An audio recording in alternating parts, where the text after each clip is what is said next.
Familiar ba kayo gumamit nito? Mga headings? Hindi po. Okay. Sagot. Ito, malaking tulong na to para mapadali sa inyo. Okay. So, ganito Every chapter, yung mga naka-center, yung mga tulad nito, chapter 1, the introduction. Here's what you do. Highlight nyo yan. Tapos, baba nyo ito. Okay. May mga lalabas yan. Normal text, title, subtitle. Choose heading 1. Okay. Ang gawin nyo, click nyo. Panoorin nyo na lang itong video para mabalikan nyo. Update heading 1 to match. So, every time na may mga heading tayo, ipiliin nyo to heading 1. Okay? Mga ganitong klaseng heading. So, as we move along, may mga headings din tayo na hindi nasa gitna, tulad na, kunyari, ito, rational. This is a heading, pero definitely not a chapter heading, just a heading.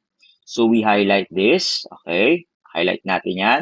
Apply naman natin, ito kanina heading 1, this time around heading 2. So, heading 1, ito yung mga naka-all caps na centered. Heading 2, ito yung mga chapter sections lang. Okay? So, update muna natin. Tapos, apply natin. Yan, apply. Alright? Yung update, it sets the format. Once na na-apply mo naman, every time na click ka ng isang heading, pwede mo nang gamitin yon. O to, theoretical framework. Ano to, heading 1 or heading 2? Heading 2.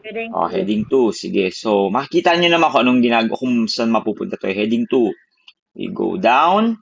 Okay. Sige, baba lang, baba. Conceptual map is a heading 2. Now, here's the thing. Pagdating naman sa mga tables and figures, tulad nito, tatama tayo sa mga ganito. Highlight nyo to Kunya, kung figure, nakalagay yan sa baba. Kung table, nakalagay yan sa itaas. Yan, minsan may nasa taas yan, table. Naka-center dyan, table. Pero this one happens to be a figure, so highlight nyo rin yan. Now, instead of selecting heading 1, 2, nor 3, heading 4. Heading 4 ang piliin natin kasi kakailangan natin ng heading 3. Heading 4. Figures and tables are heading 4. Update muna natin. First time na nagagawa kayo na heading, update nyo muna and then you click apply. Okay? So far, nasusundan nyo? So Yes far, so po. good? Okay. To, statement of the problem. Anong heading to? 1, 2, 3, or 4? 2. Heading 2, exactly. Tama. Mapapansin nyo naman kasi kakailangan natin yung heading na pag mag-organize na tayo. Hypothesis, heading 2. Scope and delimitations, heading 2. Yan, isa-isahin nyo lang yan. Okay? Definition of terms, heading 2. Okay, ano pa ba? Baba. Etong chapter 2, ano to? Heading ano to? Heading 1. Heading 1. Nakalagay na pala dyan eh. Pero yun, heading 1. Kunyari na lang din yung nakita. Alright, now here's the thing Yung mga titles na hindi primary titles, tulad nito, yung mga ganyan, impact of online, these titles are unique, are special for your topic. Ibig sabihin, hindi lahat kayo may ganitong klaseng title. Ako may ganito akong title, right? Kasi para sa ano ko.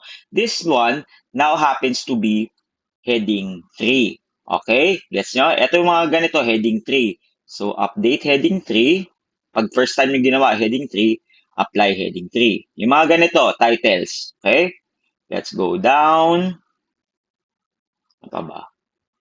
To, 4 types of learning. Anong heading to? Heading 3. Heading 3, exactly. Okay, yung mga titles na unique para sa yung study. Heading 3. Sige, patapos na rin naman to eh. Heading 3. Practical skills, yes, heading 3. Gets yun na yan. I went ahead now doing it. This one is heading 3. Okay. Synthesis, heading 3. Gawa rin kayo na synthesis. Importante yan Right, so tapos na yan. Chapter 2. Now we move on to chapter 3. Bago ko i-discuss, gawin muna natin yung paggawa ng heading This one is heading 1. 1. Tama. Research design, which happens to be a heading na lahat kayo meron. Anong heading to?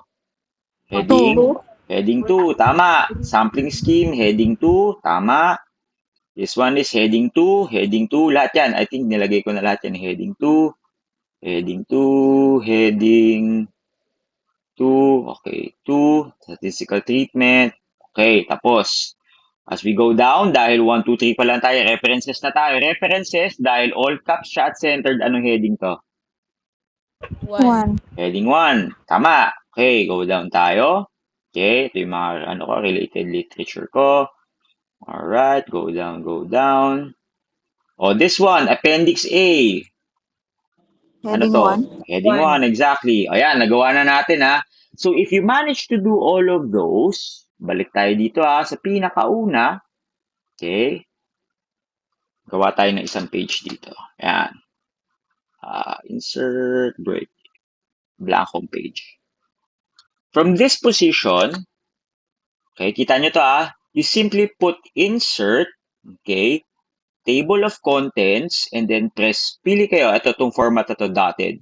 When you do that, tignan nyo to ha, lahat ng mga hineding nyo, yun, lumabas na agad. O, di ba mas madali? Ganun talaga Para, yan, sir.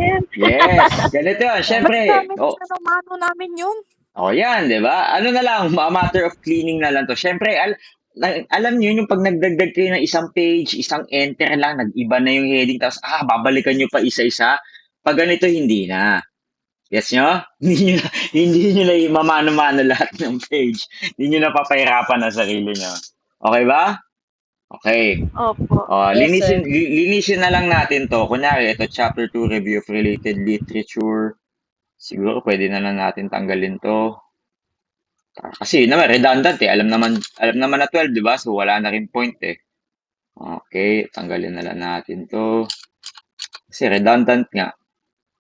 Okay, Appendix A. This one is, yeah, I guess this is redundant. Gets nyo? Yung redundant, yung isang page, isang pangalan na naman nagdalawa pa. So, yun na siya. O, di ba? Meron na tayong ano na lang natin, double space na lang natin to. Double. O yan. O dahil, tignan mo, nung dinoble space ko, na iba na yung page number, di ba? Iba na. Kasi, di ba, dumoble. So, what I do here is I simply press this button, update. Updated na siya. Alright? Kung nag-iba, ay, naging ano rin lang pala, sorry. Parang wala rin nangyari.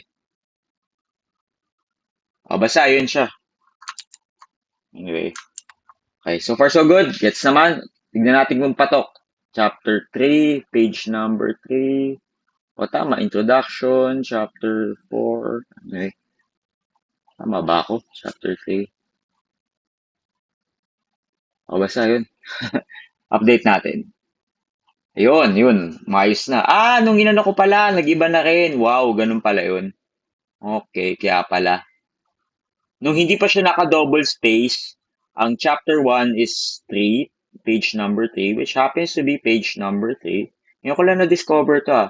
But when I double spaced is, dahil we have to comply, and then nag-ano na ba siya? Nag-update na ba siya?